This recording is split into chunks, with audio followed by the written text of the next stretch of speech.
The lifestyle upgrade trap. Nobody warned you about. Have you ever noticed something strange?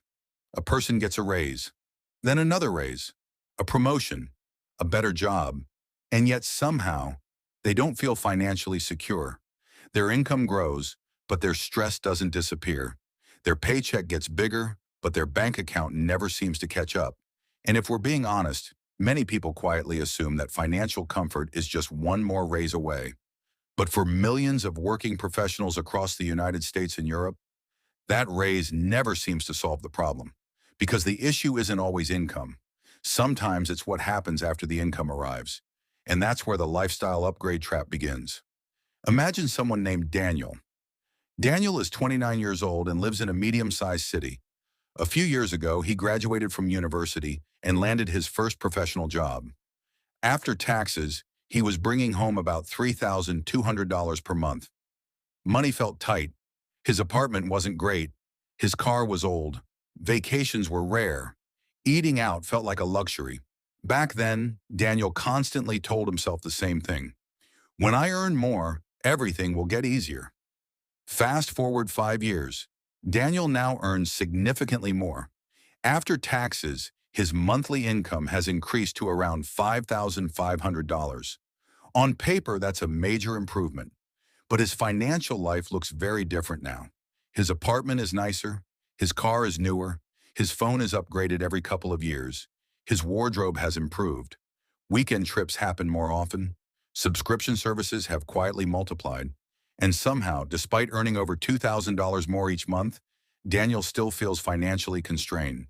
At the end of most months, there isn't much left.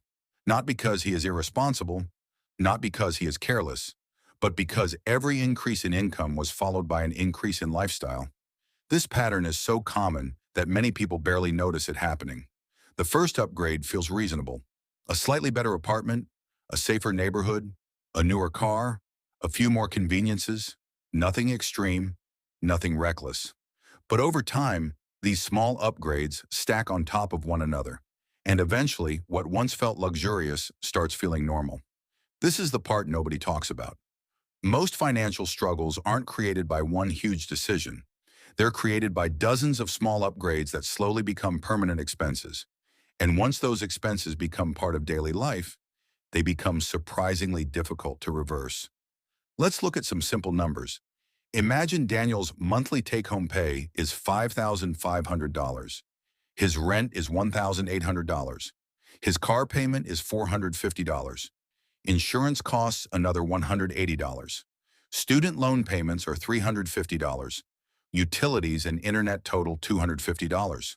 Food and dining cost around $700. Subscriptions, memberships, and entertainment add another $200. His credit card payment is $300. A few social activities, travel plans, and miscellaneous expenses easily consume another $700. By the time everything is accounted for, most of his income is already committed. Nothing here sounds outrageous. That's the important part. The lifestyle upgrade trap rarely looks irresponsible. It usually looks reasonable. Each expense can be justified on its own. The problem emerges when all of them exist together, because every dollar committed to maintaining a lifestyle is a dollar that can't be used to build future freedom. Now consider a different perspective.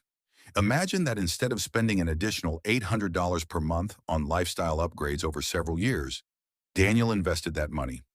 Let's assume a modest long-term return, nothing extraordinary. Just consistent investing over time. $800 per month becomes $9,600 per year. Over 10 years, that's nearly $100,000 in contributions alone.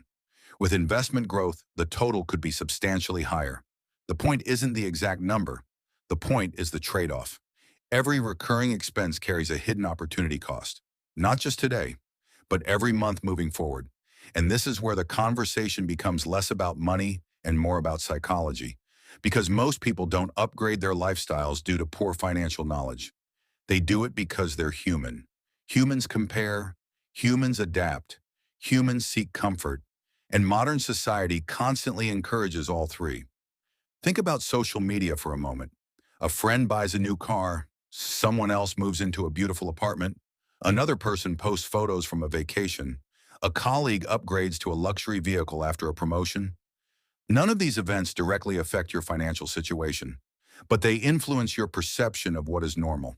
What once felt like a luxury gradually starts feeling like a minimum standard. Psychologists sometimes refer to this as adaptation. People quickly become accustomed to improvements. The excitement fades. The upgrade becomes ordinary. Then the search for the next upgrade begins. Not because people are greedy, because humans are remarkably good at adjusting to better circumstances. The new car feels amazing for a few months. Then it becomes transportation. The larger apartment feels exciting. Then it becomes home.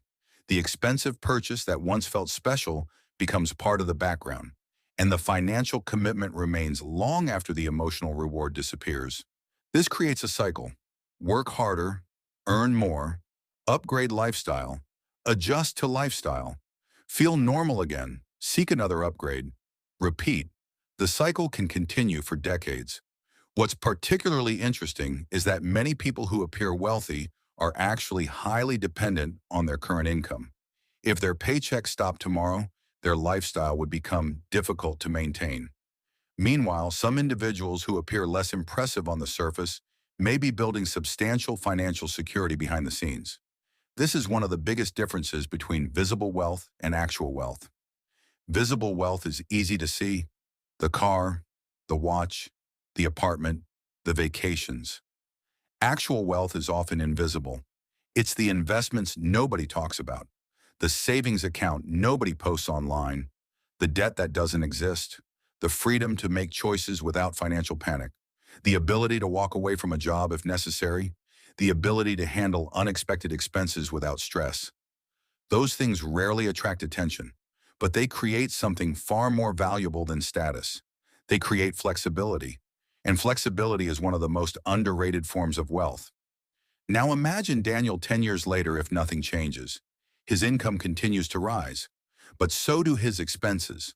A larger home, a more expensive vehicle, additional subscriptions, more lifestyle commitments, higher expectations.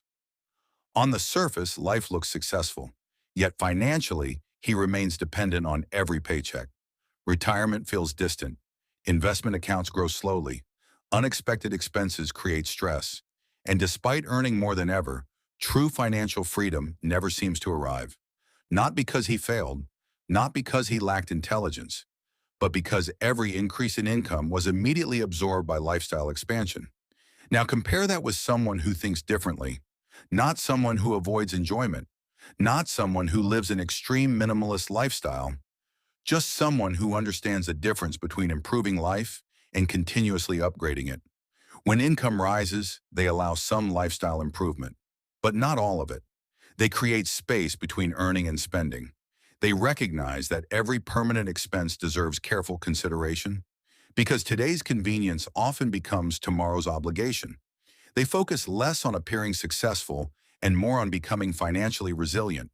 They understand that wealth is not measured by how much income passes through their hands. It's measured by how much control they maintain over their future. And perhaps that's the real lesson here. The lifestyle upgrade trap isn't about buying nice things. Nice things aren't the problem. The problem begins when every increase in income automatically demands an increase in spending, when comfort quietly turns into dependency, when success becomes something that must constantly be displayed rather than quietly strengthened. Most people never consciously choose this path. They simply drift into it, one upgrade at a time, one monthly payment at a time, one seemingly harmless decision after another, until they look around years later and wonder why financial security still feels so far away. Awareness doesn't require guilt. It doesn't require extreme sacrifice. It simply requires noticing the trade-offs that already exist, because financial freedom is rarely lost in one dramatic moment. More often, it disappears gradually through lifestyle choices that felt completely reasonable at the time. And the sooner people recognize that pattern, the more control they gain over where their money and their future is actually going. If you found this perspective useful, consider subscribing for more thoughtful conversations about money, behavior, and long-term wealth.